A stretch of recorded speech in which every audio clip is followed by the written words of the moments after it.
Hi guys, this is Narwin, and I'm back today to talk to you guys about EV spreads again, but I'm going to do it slightly differently. Today, instead of just showing you an EV spread or two, what I'm going to do is I'm going to walk you through my thought process of how I build EV spreads. Now, I've actually tried doing this before with my Lodic. It was originally shot in real time. It took about an hour, over an hour, to do those EV spreads, and I want to show you guys how to build them. The reason for that is even me, like most of the spreads I showed you guys in those videos, I'm not even using them anymore. I've moved on to different spreads because I've changed the way that I've either changed teams or I've adapted the way I'm using the Pokemon, the way I'm playing it, and I want you guys to understand how to build spreads on your own. Okay, so the first thing I do is I gotta consider the team. Okay, I gotta think about how I'm using, like what's on my team, what moves am I using. So in this case, I've got a Tapu Koko and I've got a Tapu Lele. And the important thing to know is that Tapu Koko helps me deal with Celesteal, so I'm not like super concerned about like attacking and dealing with Celesteal. I am somewhat, but it's not like I gotta guarantee a an Oko on it every time. And with Tapu Lele, I have two terrain setters, which helps me win the terrain war a lot, which is going to be relevant here whenever we're talking about these calcs that I'm about to do. The other thing to know is that I'm using Flamethrower on Arcanine, and that's a personal preference thing. If you prefer Overheat or Burn Up, you can definitely use them. Um, so I like Flamethrower because it's consistent, and the way I play Arcanine, he tends to sit on the field for extended periods of time.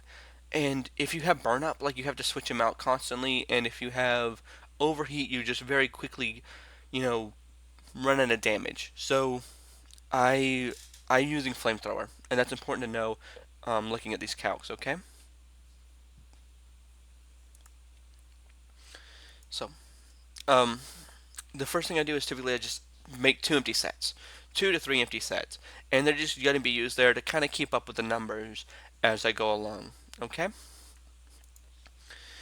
and then I make some notes. Typically, I use pen and paper, but you in this case these are essentially the same notes I made before I started actually doing any of the calculations. It's what is my Arcanine being used for? Well, I'm using him for to deal with steel and grass types a lot. Like he's my go-to for dealing with steel and grass types. And he's also being used to spread Will-O-Wisps and Snarls, but I'm not really using Will-O-Wisps or Snarls for their damage, so I don't really need to consider them in terms of like their damage output. And then, where should my extra investment go? Okay, that's an important question. In the case of Arcanine, I want my extra investment to go into bulk, and what I mean by that is, I want to pick up a few important KOs and outspeed a few important things, but after that, any extra investment I have, I want to go to make sure that Arcanine takes as many attacks as possible. Now, with something like Marowak, it was almost the opposite. I wanted Marowak to survive a few really important KOs, but after that, I just wanted Marowak to hit as hard as possible. So all my extra investment would go into his attack. Okay? Alright. What am I KOing? I'm KOing Celesteal, Tapu Bulu, Kartana. I've only seen one Scissor, but he was being used to deal with Scissor as well as Togedemaru and Metagross to a lesser extent. Okay? What do I need to survive? I'd really like to take two hits from a -1 Tapu Bulu.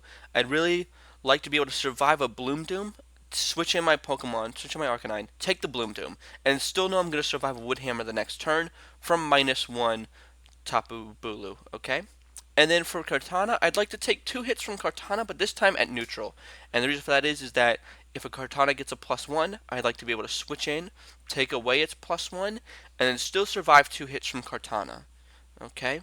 And then Gyarados, I'd like to be able to take the Waterfall from Gyarados.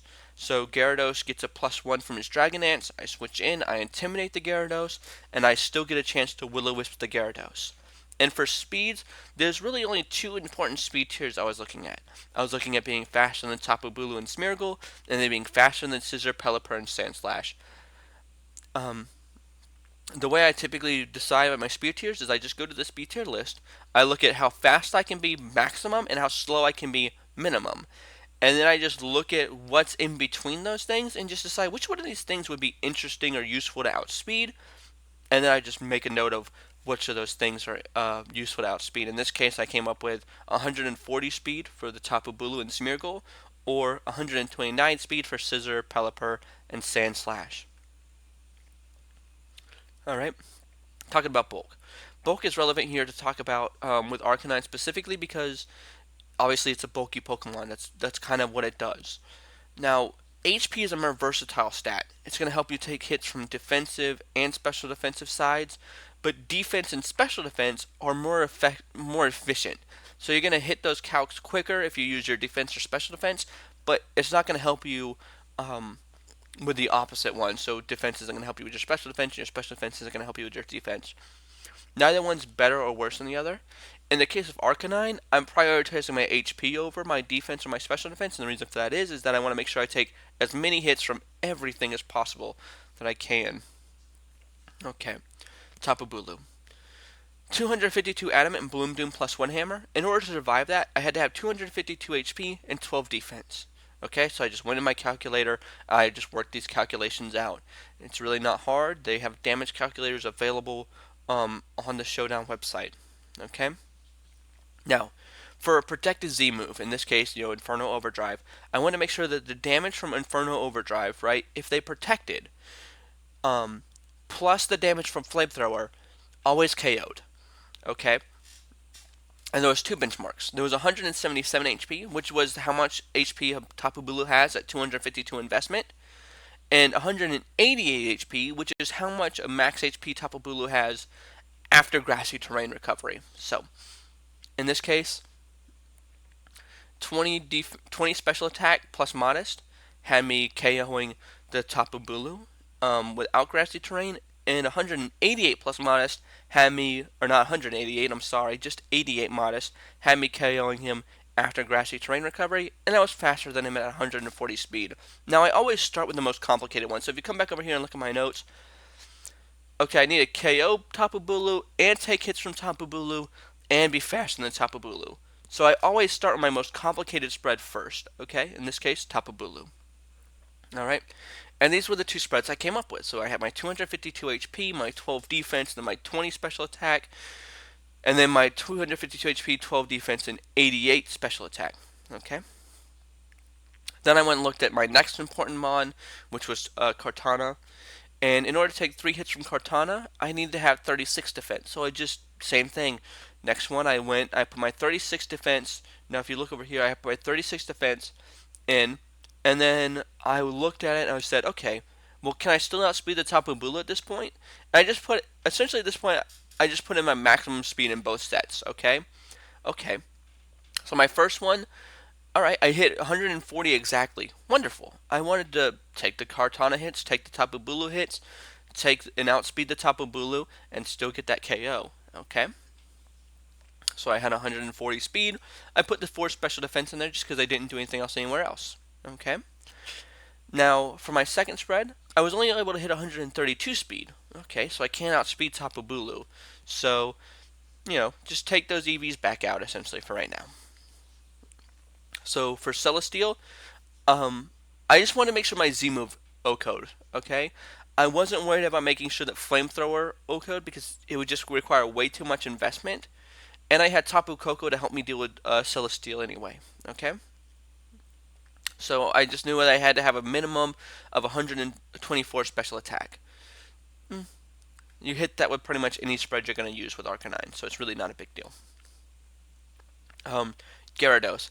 In order to take the 252 Adamant Waterfall from Gyarados, I needed 52 defense in addition to my 252 HP, okay? And so I ended up with one last set spread, and so this top spread is the spread we had earlier. It's all my investment used to outspeed the Tapu Bulu. Now the second spread is my spread that also helps me take the hit from the waterfall from Gyarados. So I have the 129 speed left over, and I just so happens to outspeed Scissor, Pelipper, and Alolan Sandslash, which helps me obviously Oko, the Scissor, and Alolan Sandslash, as well as potentially Snarl, the Pelipper, to reduce its damage. Now, If you really didn't care about outspeeding those things, you could take the speed right back out and put it right back into your investment, and you could get a completely different spread. You could go look at some of the special attacking, your special defense calculations, and that sort of thing. Now, for me, these two spreads were sufficient. They gave me two important parts. They gave me one that outsped Tapu Bulu and KO'd him outside the grassy terrain, and I had one that was slower than the Tapu Bulu, but KO'd him in the grassy terrain. Okay. Now, the way I would play with these two spreads is I would just play with them. I would go and play some games, see how each spread works. Okay? Now, the top spread is better if you've got multiple terrain setters, right? Because if you have two or three terrain setters, or not three, I don't know anybody that runs three terrain setters, but if you have two terrain setters, then what you can do is you can pretty much just guarantee that you don't have to worry about the grassy terrain recovery. You're more than likely going to be able to override it at some point. However, if you're only have one terrain setter, it becomes way more important to make sure you KO the Tapu Bulu in the grassy terrain, in which case the second spread becomes better. So my first one is the one I'm using because I have two terrain setters. Okay? The second one, I lose the ability to outspeed him, I gain the ability to take a hit from Gyarados, and I make sure that I'm going to KO the Tapu Bulu in the grassy terrain. They're both good spreads. And obviously, again, if you weren't worried about the speed, you could take all that speed right back out, put it back into your special defense, put it back into your defense if you'd like. Okay? But that was just my thought process, how I go through building a spread. I hope you guys enjoyed this. Like and subscribe if you want more. If you have a specific Pokemon you want me to make a video about, go ahead and just ask, and I'll try to get to it if I can, okay? Thank you guys for watching.